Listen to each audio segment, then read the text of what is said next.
so far we have seen skin, its anatomy, physiology. We have seen chronic conditions, autoimmune conditions where dermatological conditions present.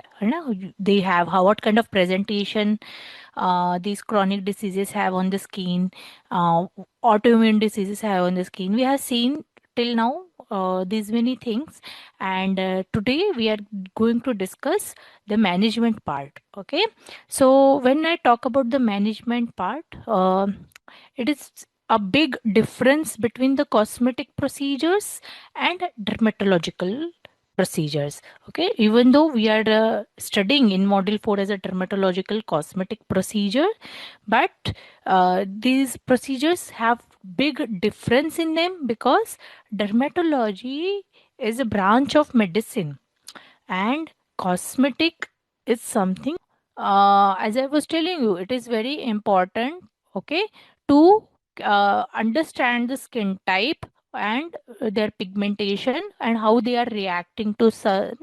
Because if you want to pick something for rejuvenation, or if we are giving us some laser therapy, or if they are going undergoing any kind of procedures, any procedure will lead to inflammation at the site. So we have to identify the skin type and how much this skin type when exposed. Clear skin isn't luck, it's a procedure. Acne, scars, pigmentation, aging. Topical creams can't fix everything on their own. Welcome to dermatological cosmetic procedures. Laser treatments for flawless skin, chemical peels for skin renewal, Botox and fillers for age reversal. Precision, science, results. Want to master these skills? Become the doctor patient's trust for transformation. Now coming to the chemical peels, which is utilized in the epidermis superficial layers. Okay, so application of any chemical agent to cause controlled destruction of skin layers, which is followed by exposing the germinal layers or young layers to the surface, causing regeneration and remodeling. So that is cool. That is the chemical peeling procedure.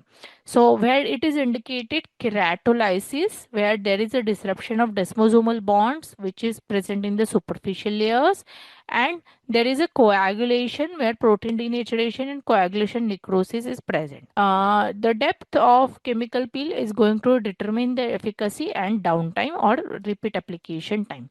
So there are superficial peels, medium peels, and deep peel. It is still in the your upper layers of dermis. Okay, so in epidermis to papillary dermis, if there is exposure or that much of penetration is there, then it is by the glycolic acid, salicylic acid, Jesner's combination, and low tricyclic acid.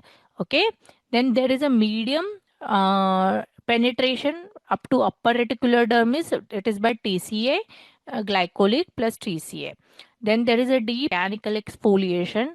So it is a non-invasive procedure using mechanical exfoliators to remove stratum corneum and stimulating epidermal turnover and mild collagen production. Why?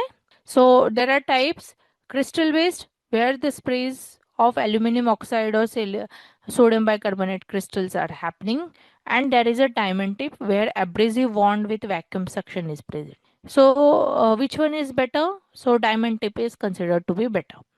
In microdermabrasion, indications are dull complexion, mild acne scarring, not an acne but scarring, fine lines, enhanced penetration of topicals if you want.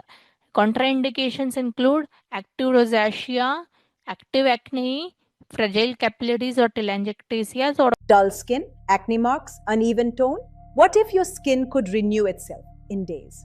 Chemical peels gently exfoliate the top layer of your skin, reducing acne, pigmentation, fine lines, and revealing smoother, brighter skin. Safe, quick, and clinically proven when done by professionals. Upgrade your skills, transform lives, start your journey in aesthetic medicine today.